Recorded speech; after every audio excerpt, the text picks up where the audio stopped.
Bonjour les belles dames, vloggy, j'espère que vous allez très bien. Donc voilà, nous avons la moussibiso, après c'est encore souffle de vie.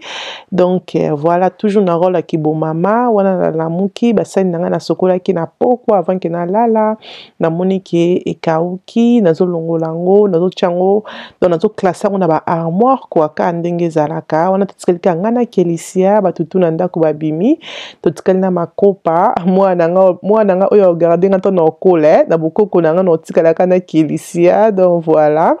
wana to bongisa ndaku na longoli basani wana nazo pangusa wana avant que na sokola basani nanga oyo to salelaki avant que batu bakende ba misala pe bakende classe. Donc voilà, wana na olata baga nanga e na ko nettoyer basani nangai oyo na saleli na tongo.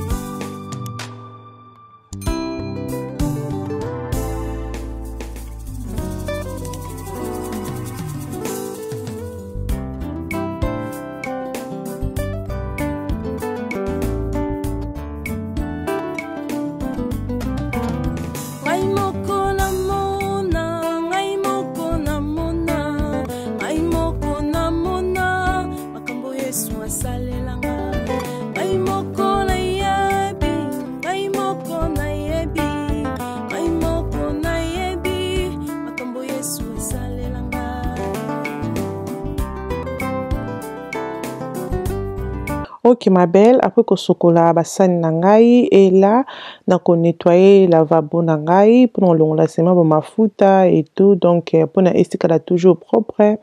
et na repangusa ba armoire nanga ya cuisine, na repangusa likolo na monike bisika ba salité ezali pour que tikala bien. Et le konga na salaka na bimisaka déjà biloko nanga ko lamba na pokwa avant que na lala. Donc avant que na ki na chambre na ki kolala na bimisa biloko pona ki e décongeler parce que bobi tout en temps malili so bimisi biloko na tongo ezwaka vraiment, je pense même pas qu'il faut décongeler parce que malili eleki makasi. Donc ngelo na salaka avant que na ki na mbetu dans zwaka biloko nanga ona kolamba na bimisi yango pona ezalanga facile ya kolamba tongo na kolingana lamba na journée. Donc voilà, après wana na okende siko na réchaud nanga na oleksango moi brosse mukie pona mona ki ona moi poussière qui aime ça sala ki maki avec musala na mona ki tikala ki mo ba mafuta. Donc voilà, c'est ça que na lekisi moi brosse wana et tout. Donc na pangusi yango ina monike engengi et na pangusa ba armoire nanga pe likolo pona za sema que fraîcheur ekota na ndaku elimo mosantu ezwa place sala nini evanda. Donc voilà, faut seulement ko try the best mama ko bongisa ndaku na biso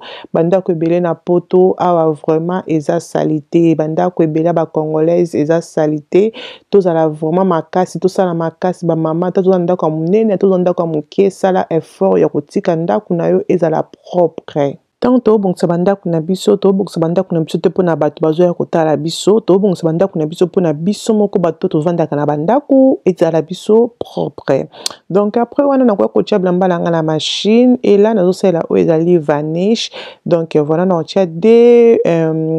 loot wana ya bomoni ya pink wana ya vanish et na osala pe savon nga ya Ariel. Donc na sombe savon on a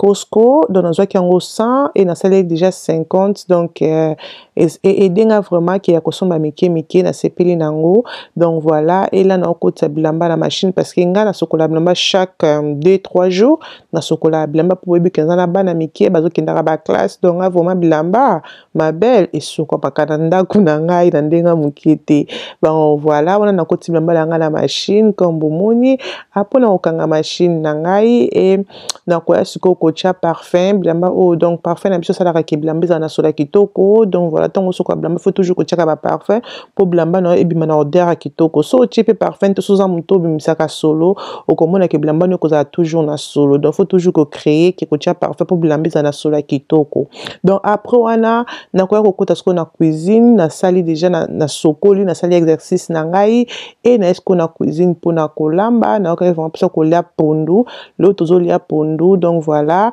pondu na ngaka bomona bimisaki na pokwa mais ça toujours na malili parce que pas na biso ana yuki malili ezali et na kocha poireau et na kocha mai et na kocha pe oyo ezali mafuta mukie na tie poireau mukie na tie mai et na tie mafuta mukie après na ki omatango na moto après na kocha pe mungwa mukie donc voilà na tie biloko wana et na kotika pondu na ngai sikoyo et toka donc voilà oko toksa pondu no comme ça ou bien oko toksa pondu no seulement na mai ya pamba eza na problème te ok donc après na esko kokata soso na ba soso na biso ya wilki soso makasi donc na sala ngo ya sauce à kilo wana vraiment ndi na lingi na sala soso na ngai là nazo kata soso na nga normal miki ndi bakata soso donc voilà donc ce que ndi bakata soso te na ba vidéo vraiment on a lakisa comment ya kokata soso et comment ya ko nettoyer soso eza vraiment important tant qu'on kata soso na yo ozo lamba na nzungu zala cirque soso na yo eza na ba poso eza na ba poso na ba partie nyonso o kateli ok parce que mususu mona kati soso mais ba partie mususu eza na ba poso te ce ko zo lamba soso o eza nga poso c'est différent mais ce ko zo lamba ba soso o ya makasi comme ça tant on kata soso na yo ba jeune fille zala cirque partie non nyonso o kata na soso il faut ezala na poso parce que ezala ka vraiment important c'est ça que Alexandre avec moi mukie ba ebisanga bongo donc voilà c'est ça que nga penesi ba jeune fille na biso o bozo bala donc c'est important après ko kata soso na nga wana na koya kolongola ba salité bon comment ba poso e diembelaka wana et ça la kitoko te parce que tant mo sozo lamba il faut ba pe décor et ça important ça les lampes décor na nzuku otiaka ateki na kati soso esili non il faut bien nettoyer soso il faut kolongola ba partie o eza ke important te faut ko boaka ba partie o ba poso diembelaka wana faut ko longola ba salité akati ya soso ndetinga o kingo na linga kingo mingi na linga poso kingo te na ko longola poso kingo na ko lia kingo na nga 100% mais partie nyonso o etikali mabel ezanga na poso ba partie na moni keza poso na ngo salité be mafuta lekebele et le konga na salaka na longola ka ba partie wana comme bozomona na vidéo et makolo na nga pe na buka kango comme ça na linga te kolamba soso na makolo kangama il faut que buka pour ça la paix d'accord kitoko na nzungu et là ton nettoyer soso na nga bomona ke ba partie na nga nyonso ya soso comme na lobi ezana ba poso nango voilà après on a koya ko tia o eza matungulu na kataki matungulu na nga ya rouge et na koya ko râper o ezali ai et na koya ko râper pe oyo ezali tangawis donc ai na tangawis ko zo lamba soso tia yango vraiment ya fraîche parce que ekota katina kati ya musuni tina kati ya mokuwa ebongisaka vraiment soso na ndenga mokete donc voilà après na koya ko tia o ezali paprika et na ko tia pe o ezali black pepper comme bomoni après wana to koya ko tia o ezali muscade na tia muscade ndambu et na koya ko tia o ezali feuille et après wana to koya ko tia o ezali cube manger na biso o ezali ya crevette oui ya crevette et na koya ko tia o ezali cube manger ya normal parce que cube manger crevette ezaka na mungwa te donc voilà après wana nde na koya ko tia sko o ezali persil cube manger crevette na mungwa te yango bomoni ki na tia ezala na goût kitoko mais ezala na mungwa te donc na tiango et na tia cube manger ya normal pour cube manger normal nde azalaka na mungwa mais oko tia bouillon nyonso lingi et na problème te donc voilà pour na bakisi mai comme bomoni et na ko finika nzungu na ngai dake na ngo siko wapi na moto pour na ko bongisa ka nzungu na bosa na ko tia céleri et là na ko bakisa céleri après na finiki nzungu na ngai donc après na ko la sabine bloko o na ko salela na pondu eza ba légumes na ngai na zo ke ko mixer yango donc ende ko tia na pondu donc voilà comme bomoni wana bloko o la rose au sale lengo wana comme mon ke pondu na nga pe toka ki vraiment ma nyonso ki tina dimne kutu moto po nazala ki busy après na ko tia o ezali pichard na tia pichard o ya mike na tiango 4 na pandi pichard te na tiango mibimba parce que la ngi ke emona na pondu lokola mbisi vraiment pour ce ko pandi yango e panza na kamakasi c'est ça que na tiango mibimba comme ça pour emona na tie 4 linzanza ya pichard wana ya mike après na ko tia o ezali bouillon ya pondu nde bomoni e na ko ko ba légumes na nga nyonso o na mixaki na o na kataki ya pondu na lexaki bino na koya ko boka ngo nyonso na nzungu na biso ya pondu comme bozomona.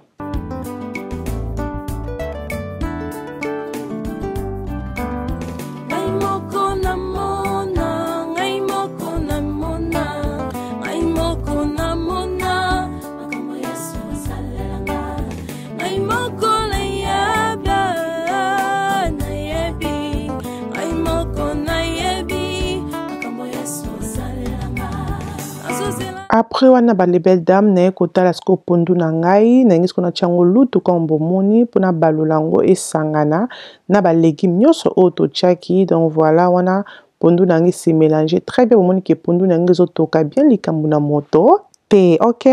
après là na tie mafuta na ngai na sa sauce na nga ozali sauce à soso na tie mafuta na ngai et na tia matungulu et na tia ndembi. Donc voilà tout ça la sauce oya soso ngana bino ensemble.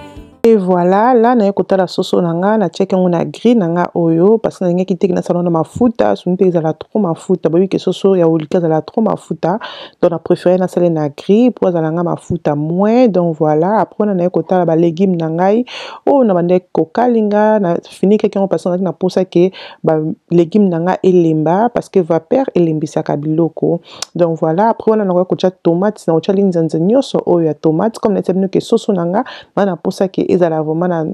la sauce wana kilo ya tomate donc nangi oliango comme ça et na bakisi mai après na ko finika ngo quelque temps na yesu kota lango comme bozomona tomate sauce na biso toka vraiment très bien et loko na bando sala na bando ko beta betango bongo na lutu pour que elemba et se mélanger très bien et bima vraiment bimbate et se mélanger vraiment très bien. Voilà, après on a fini qui on lui sous-sous il faut vraiment sûr que sauce tomate noyo et beli donc so moni que beli te bakisa maïti quand on lui sous toka donc ça on a problème te. OK,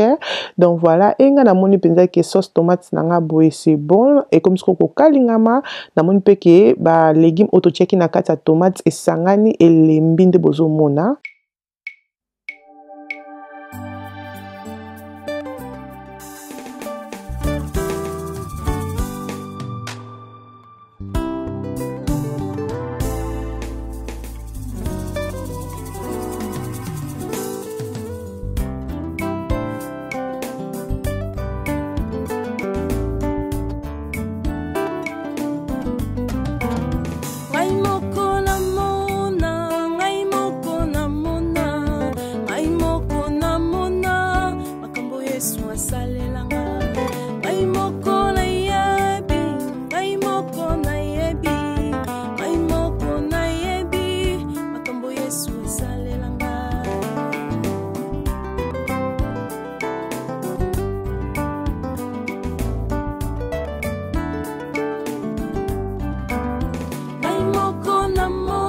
Après quelques temps, les belles dames, te kota la pondu na biso, bon moni vraiment ke mai kiti, ma foute mati, donc pondu na biso et rata kité, et bima qui vraiment qui toque les belles dames. Donc voilà, là comme bozomo na pondu na biso et lembi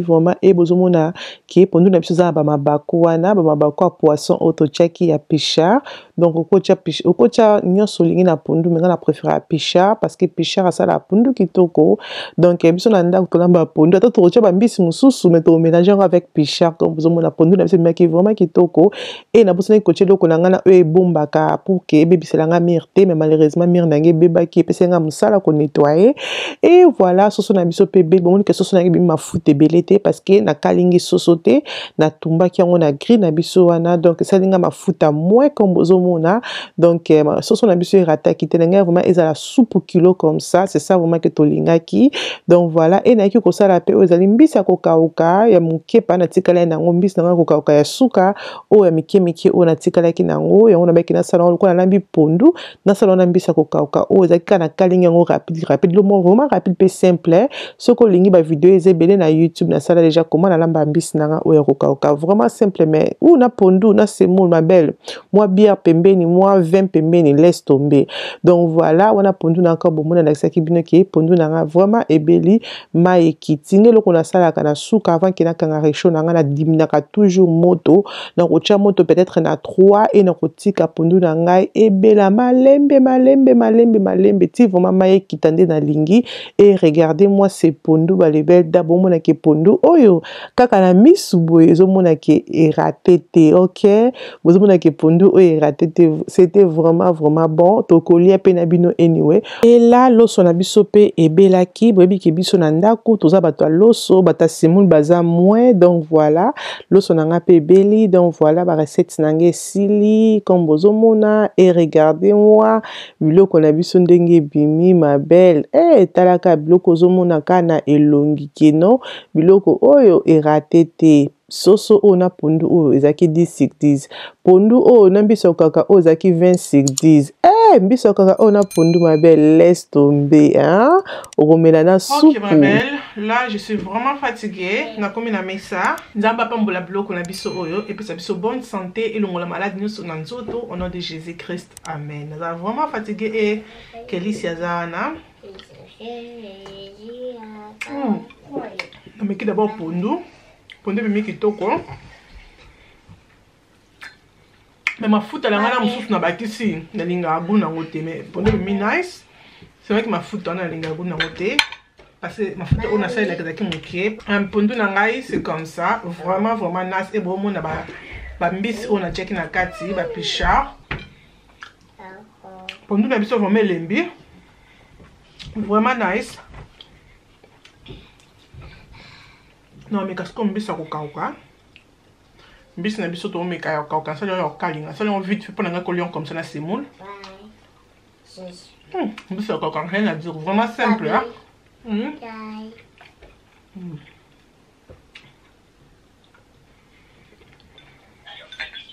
et là non mais qu'est-ce que soso nga partie na nga soso partie na nga préférée na linga lipapu na linga lipapu to kota dendo nde place na lingaka mais partie na nga préférée na ndako baliaka ngo te eza lipapu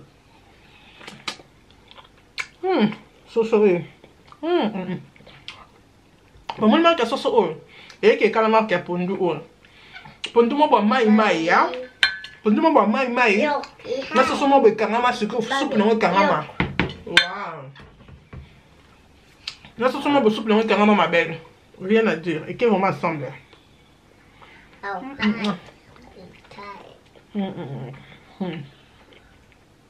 kolia bon olia bolia deux personnes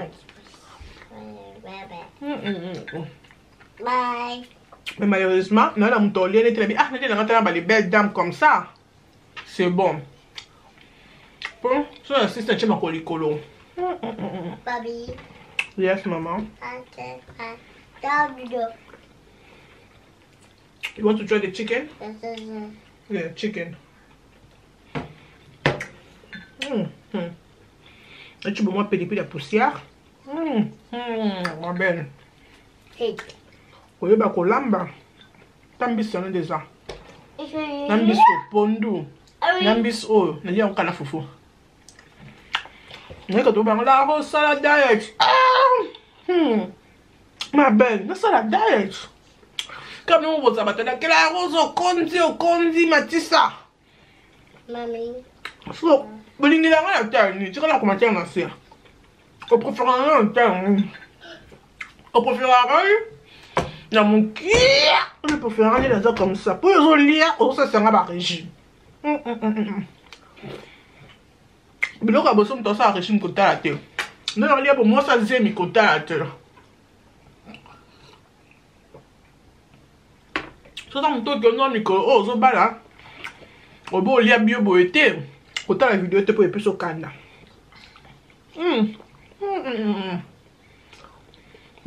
mbisi na mpe nasolaki yango bien là vraiment simple mbisi vraiment simple nayebi ke lo aime solie bien plein préféra aime soso comme ça na pondu na loso nabeki non semoule oyo nosisi yango te lokola nangi nakonda ba régime et tout